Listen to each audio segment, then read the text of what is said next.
Hello leaders, welcome to YouTube channel CUT with leaders. जहां पर CUT की preparation मैं आपको प्रॉमिस किया था कि चैप्टर वाइज में पीवाईक्यू ओरिजिनल पेपर्स के लेके आऊंगा। तो आज मैं आपके लिए ब्लड रिलेशन के पीवाईक्यू लेके आया हूं, शिफ्ट वाइज चैप्टर वाइज की कब कब किस किस लेवल के क्वेश्चन आए थे, ताकि आपको एक्चुअल पता चले कि क्वेश्चन एक्चुअल एग्जाम में आते किस लेवल के हैं। तो शुरू करते हैं हम ब्लड रिलेशन के क्वेश्चन। पहला क्वेश्चन, अगर आपने ब्लड रिलेशन पहले नहीं पढ़ा है तो थोड़ा आप ध्यान से समझिएगा, नहीं तो आप इसको एक बार पढ़िएगा फिर आप ये वीडियो देखेंगे, आपको जल्दी क्लिक होकर चीजें। Rajesh is the brother of Ankit. तो राजेश है और एक अंकित है। तो जो ब्रदर और लेवल होते हैं, इसमें क्या होता है, 3 लेवल होते हैं। एक्चुअल लेवल, फिर उसके ऊपर जो अपने पापा मम्मी वाला लेवल होगा, अंकल आंटी वाला, और उसके ऊपर होता है अपना ग्रैंडफादर वाला लेवल। तो इतना तो थोड़ा बेसिक आपको आता होगा। स्टार्ट करते हैं। Rajesh is the brother of Ankit. तो राजेश जो है वो अंकित का ब्रदर है। ये जो सिंबल है ये मैं मेल के लिए इस्तेमाल कर रहा हूं, और ये जो सिंबल है ये मैं फीमेल के लिए इस्तेमाल कर रहा हूं। तो आपको ये क्लैरिटी रहेगी कि मेल कौन था और फीमेल कौन था। तो आपसे बोला गया है Rajesh is the brother of Ankit, तो Rajesh is the brother of Ankit, आपने ये दोनों को एक लेवल पे बनाया। फिर बोला गया है Sushma is the sister of Shubham. अभी सुषमा और शुभम दोनों के बारे में नहीं पता, तो अभी इस लाइन को स्किप कर देते हैं अपन। Ankit is the son of Sushma. Ankit जो है वो सुषमा का सन है। अब अंकित के बारे में ये पता चल गया है कि ये क्या है, सन है, तो इसको मेल का नाम दे देंगे, और सुषमा हमारी फीमेल है, इसको ऊपर नाम दे देंगे। ये एक लेवल हम ऊपर चले गए, ये मेरा नेक्स्ट लेवल हो गया, ये फर्स्ट लेवल, ये सेकंड लेवल। अब आपसे पूछा है how is Rajesh related to Sushma. Rajesh Sushma का क्या है, जब अंकित सन है तो राजेश भी क्या होगा, सन ही होगा। तो आंसर आपका आ गया है सन। और ये वाली लाइन आपके लिए कोई काम की नहीं थी, Sushma is the sister of Shubham, तो आप यहां पे बना सकते हैं कि जो शुभम है, शुभम की सिस्टर है सुषमा, तो यहां पर आ जाएगा शुभम, पर इसकी कोई रिक्वायरमेंट नहीं थी। ठीक है, ये आपके लिए वर्थ नहीं थी लाइन। तो स्टार्ट करते हैं सेकंड क्वेश्चन, ध्यान से पढ़ेगा। एबीसी आर सिस्टर, तो हमने ए बी सी, अब ये मालूम है कि तीनों सिस्टर है, तो तीनों पे हम क्या लगा देंगे, फीमेल वाला सिंबल। डन। आगे बोला गया है D is the brother of E and E is the daughter of B. तो जो बी की डॉटर है वो ई है, तो बी यहां है, बी की डॉटर नीचे आएगी, वो क्या है, ई है, और ई डॉटर है, तो इसके ऊपर हमने क्या लगाया है, सिंबल लगाया है फीमेल वाला। फिर आपसे बोला है D is the brother of E. E का जो ब्रदर है वो कौन है, डी है, तो डी जो है वो ई का क्या है, ब्रदर है, ब्रदर है, तो इस पे मेल का सिंबल लगाएंगे। यहां तक बात ठीक है। आपसे पूछा है how is A related to D. अब जो ए है, ये दोनों तो भाई बहन है, ये इनकी मम्मी है और ये मम्मी की बहन है, तो ये बेसिकली यहां पर इन तीन चारों ऑप्शन में से क्या आएगा, आंटी। मौसी जी होती है, लेकिन क्योंकि इंग्लिश में आपके लिए सभी शब्द एक जैसे ही होते हैं, तो यहां पर अपन क्या टिक करेंगे, आंट। जो ए है वो डी की आंट। अब यहां पर एक चीज ध्यान रखिए, जो पहले वाला होता है ना, उसके रिस्पेक्ट में आंसर चेक करते हैं। यहां पर कुछ बच्चों को यह भी नहीं पता है कि how is related to D का मतलब क्या है, कि ए का डी से रिलेशन पूछा है या डी से ए का। तो हाउ इज, इसके बाद जो लिखा होता है ना, उसका रिलेशन हमको फाइंड करना होता है। ये बात ठीक है। नेक्स्ट क्वेश्चन, ये हमारा 30 मई की शिफ्ट में था, ये 22 मई की शिफ्ट थी, ये 30 मई की शिफ्ट थी। देन हम बात करते 30 मई को थर्ड शिफ्ट में क्वेश्चन आया था, इन अ फैमिली ऑफ 6 मेंबर। ये थोड़ा सा पजल टाइप में होता है क्वेश्चन, और ये डोमेन सब्जेक्ट का पेपर था, इसलिए ये थोड़ा सा पजल लेवल, मतलब लेवल बढ़ गया था डोमेन सब्जेक्ट में इसका। स्टार्ट करते हैं। D is the only son of A. Only son of A का लॉजिक क्या होता है कि इसके अलावा और कोई भाई बहन डी के नहीं है। तो स्टार्ट करते हैं, ए है यहां पर और डी इसका ओनली सन है। अब मुझे ये बताइए, अभी ए के बारे में पता है मेल है फीमेल है, नहीं पता, तो जब तक नहीं पता होता है तब तक उस पर कोई सिंबल नहीं लगाएंगे। स्टार्ट करते हैं। E is the granddaughter of D. E जो है, E is the grandfather of D, E is the grandfather of D, तो ये पहला लेवल, और इसके भी जो पिताजी होंगे वो क्या होंगे, ई होंगे, और वो क्या है, ग्रैंडफादर है, तो ये क्या है, मेल है। यहां तक बात ठीक। B is the daughter in law of C. अब बी और सी के बारे में आपको नहीं पता है, तो इस लाइन को अपन बाद में इस्तेमाल करेंगे। F is the uncle of D. D के अंकल कौन होंगे, एफ होंगे, तो एफ यहां पर लाई करेंगे, और अंकल है तो हमने इस पे मेल सिंबल लगाया। अभी हमको ये नहीं पता है कि एफ अंकल है, मतलब यहां पर ब्रदर ही होगा, मतलब पापा होंगे, पापा के भाई अंकल होंगे, तो यहां पर एफ हमने बना दिया। सी इज द वाइफ ऑफ ए। अब ये क्लियरली मेंशन है कि ए हस्बैंड है और सी क्या है, वाइफ है, और हस्बैंड वाइफ को मिलाने के लिए हमने क्या बना दिया, ये सिंबल बना दिया, ताकि ये पता रहे कि ये दोनों एक साथ हैं। सी वाइफ है और ए क्या है, हस्बैंड है, और सी ए की वाइफ है।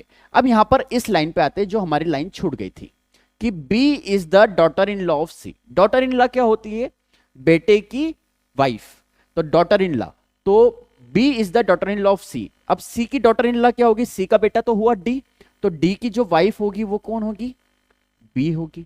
हाँ या ना, यहां तक बात ठीक है। जो सी है, सी की जो बेटा है और उसकी जो वाइफ होगी वही डॉटर इन लॉ कहलाएगी। अब आपसे पूछा क्या था, what is relationship of B with respect to D, B क्या है डी का, तो बी वाइफ है, ये तो हम निकाल चुके हैं, तो वाइफ मेरा आंसर आ गया। Next question. अब देखिए ये पजल फॉर्म भी था, लेकिन अगर आपको कंसेप्ट क्लियर है और आपको लॉजिक्स क्लियर है तब भी आप 1 मिनट में आसानी से क्वेश्चन कर सकते हैं, बस आपके कंसेप्ट बहुत अच्छे होने चाहिए। Next, P is Q sister. P जो है वो Q की क्या है, सिस्टर है। Q के बारे में पता है नहीं, पर P के बारे में पता है हाँ, तो P को हमने फीमेल का नाम दे दिया।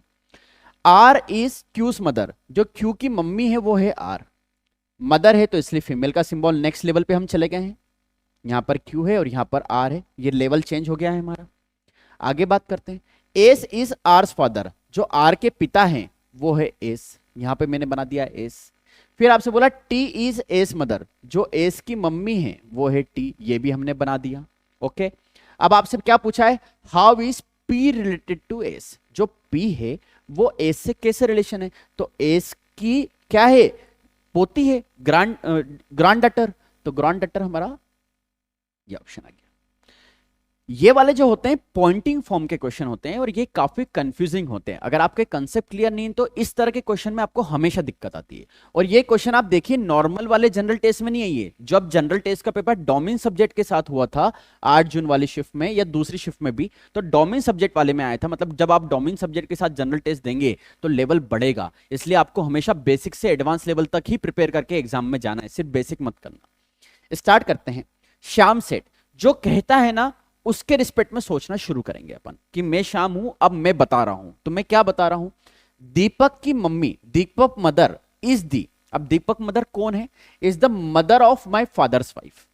तो पहले तो श्याम के पिता बनाने पड़ेंगे, फिर उनकी वाइफ बनाना पड़ेगी, तो हम लिखते हैं यहां पर श्याम, उसके ऊपर आएंगे श्याम के पिता, और पिता के साथ क्या आएगी, वाइफ। यहां तक ठीक है मामला, ये श्याम था, श्याम के पिता और पिता की वाइफ। तो उन्होंने बोला my father's wife, my father's wife का मतलब श्याम के पिता की वाइफ। अब ये माय फादर्स वाइफ कौन है, दीपक मदर, जो दीपक मदर है वो मेरी जो मम्मी है उनकी भी मम्मी है। Deepak mother is the mother of my father's wife, तो माय फादर्स वाइफ आपने बना दिया था। अब माय फादर्स वाइफ की मदर, मदर कहां आएगी, ऊपर आएगी, और ये कौन है, दीपक की भी मम्मी है। तो दीपक की मम्मी अगर ये है तो दीपक कहां आएगा ये बताओ, दीपक यहीं आएगा ना, दीपक तो हुआ सन, यस और नो, दीपक हुआ सन, यस और नो। तो आपसे पूछा है how is Deepak related to Shyam, Deepak Shyam का कौन है, तो श्याम की मम्मी का जो भाई होता है वो कौन होता है, मामा होता है। आपसे ऑप्शन में क्या दे रखा है, मदर्स ब्रदर। ठीक है, हो सकता है ये वाला क्वेश्चन आपको उतना अच्छे से क्लियर नहीं हुआ, मैं एक बार वापस आपको समझा देता हूं ताकि आपको क्लैरिटी आ जाए। श्याम सेठ जो कहता है वो आप अपने आप को मानो कि मैं ये कह रहा हूं, मैं क्या कह रहा हूं, Deepak mother is the mother of, Deepak mother is the mother of, ये एक सेंटेंस यहां तक कंप्लीट हो गया।